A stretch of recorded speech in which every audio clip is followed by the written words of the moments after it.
Tadi baru orang telefon saya. Dia call, dia kata, "Ustaz, sekarang ni tengah viral dekat WhatsApp. Nanti dekat akhirat, siapa yang ikut 4 mazhab dapat syafaat, siapa yang tak ikut tak dapat."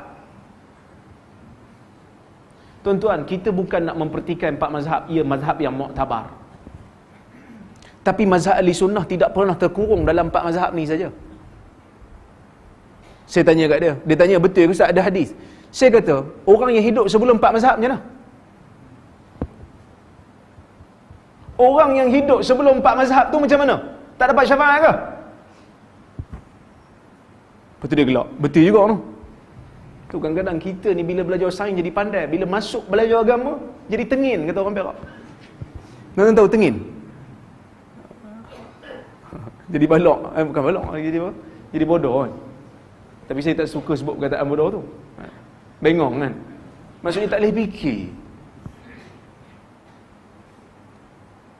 Ada juga yang sebut kat saya, kita kalau nak belajar 4 mazhab ni, kita kena belajar satu mazhab bagi habis dulu. Kalau macam tu sampai bila pun tak habis.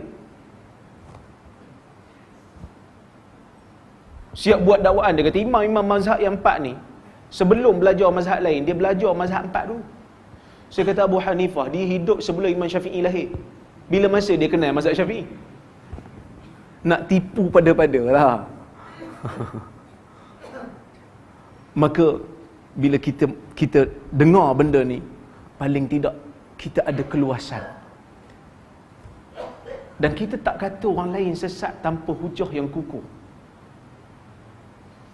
Sama-sama ahli sunnah,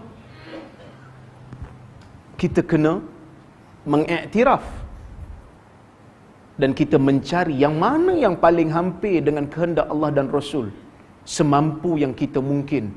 Sebab Nabi bukan hanya minta kita memperbanyakkan amalan, Nabi juga minta daripada kita yang lebih penting. Nabi kata apa? Saddidu wa qaribu. Nabi mulakan dengan perkataan saddidu, kemudian baru wa qaribu.